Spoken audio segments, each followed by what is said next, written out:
Merci beaucoup, Monsieur le Président.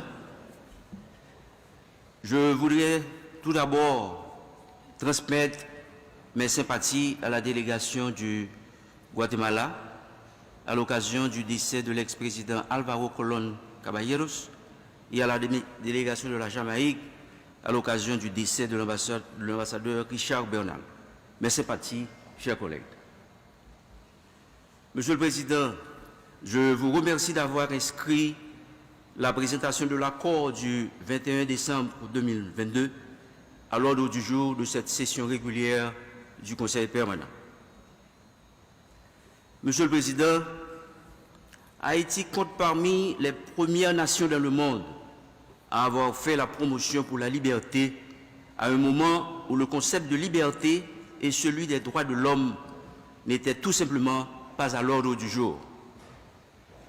Par ailleurs, la longue présence d'Haïti sur la scène internationale lui a permis de participer dans la décolonisation de nombreuses nations.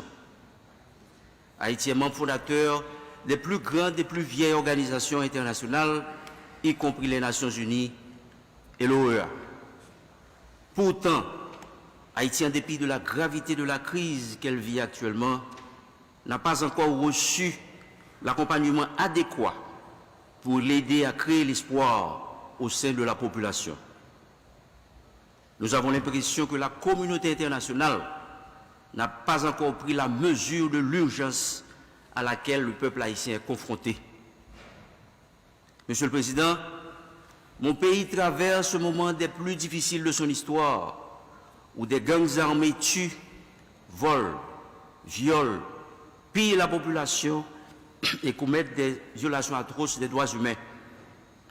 Pas plus tard que la semaine dernière, une douzaine de policiers ont été assassinés en service. La résidence officielle du Premier ministre a été l'objet d'attaques de bandits armés. L'aéroport international a été pratiquement pris d'assaut à l'heure où le Premier ministre revenait de la rencontre de la CELAC.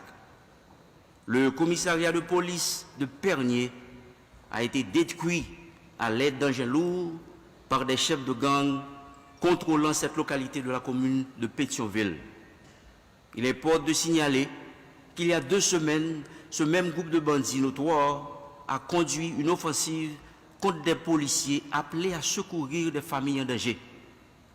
5 valeureux policiers ont été assassinés lors de cette attaque.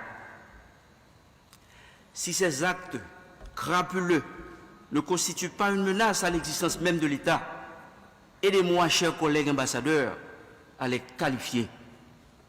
Monsieur le Président, selon le dernier rapport du Bureau intégré des Nations Unies concernant la situation politique, économique et sécuritaire en Haïti, présenté au Conseil de l'ONU, de sécurité de l'ONU, le mardi 24 janvier dernier, plus de 2000 homicides volontaires ont été recensés en Haïti. Des chiffres qui font froid au dos.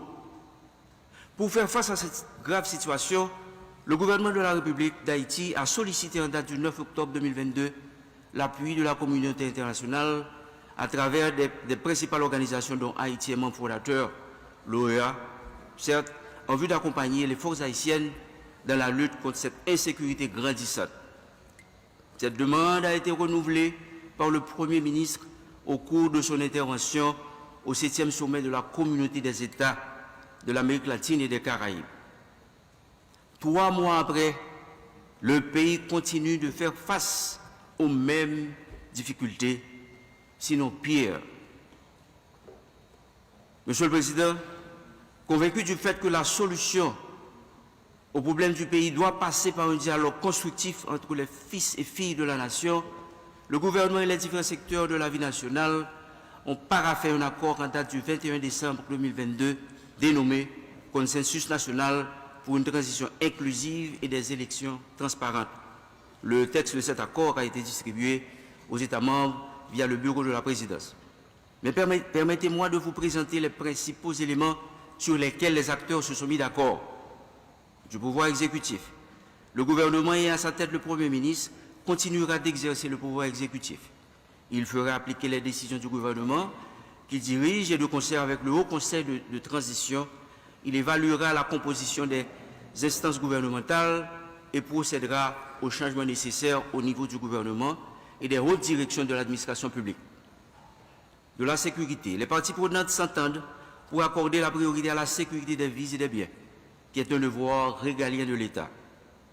Conscient aussi des lacunes et faiblesses des forces de l'ordre haïtiennes, les signataires se déclarent favorables à l'assistance internationale immédiate en matière de sécurité.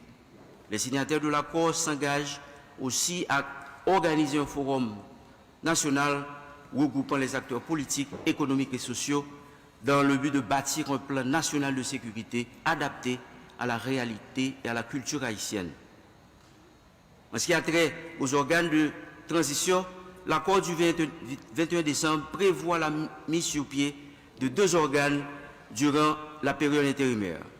Le Haut Conseil de la transition, avec la mission de contribuer à la définition des orientations stratégiques des pouvoirs publics, et l'organe dénommé organe de contrôle de l'action gouvernementale aura pour mission d'assurer le respect des règles de bonne gestion et de transparence dans la gouvernance publique. En ce qui a trait au renouvellement des institutions démocratiques, les signataires de l'accord conviennent que les élections générales se dérouleront au cours de l'année 2023 et que l'entrée en fonction du gouvernement nouvellement élu se fera le 7 février 2024. Telles sont les grandes lignes de l'accord conclu entre les acteurs de la société haïtienne. Monsieur le Président, pour arriver aux élections prévues de l'accord, les acteurs reconnaissent à l'unanimité que la sécurité est une condition essentielle. La délégation haïtienne remercie les États membres de cette organisation qui ont contribué à aider le gouvernement à entrer en possession de matériel commandé au profit de la police nationale.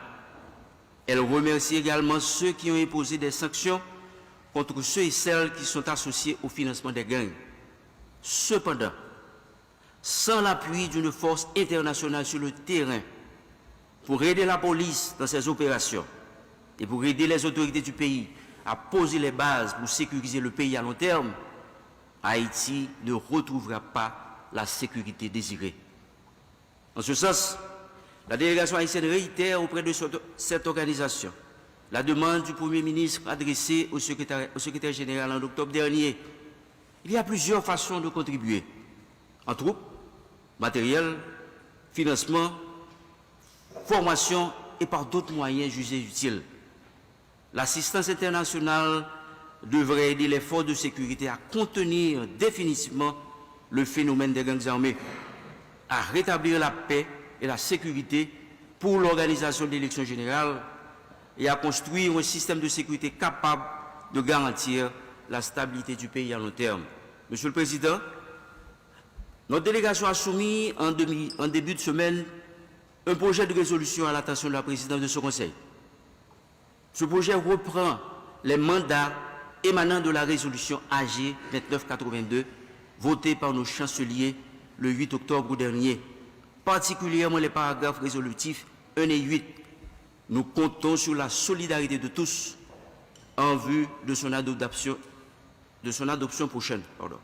Monsieur le Président, en conclusion de mon intervention, permettez-moi de rappeler à l'attention du Conseil qu'il y a extrême urgence en Haïti. Le gouvernement compte sur l'appui des États membres pour l'aider à résoudre les défis auxquels le pays est confronté.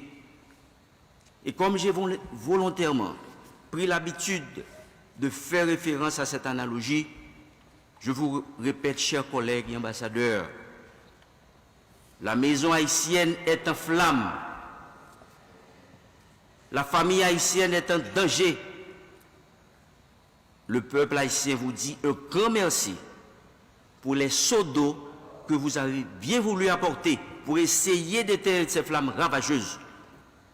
Mais il nous faut des camions incendies équipés de tuyaux à forte pression et alimentés par des bombes d'incendie à profusion pour finalement venir à bout de ces flammes.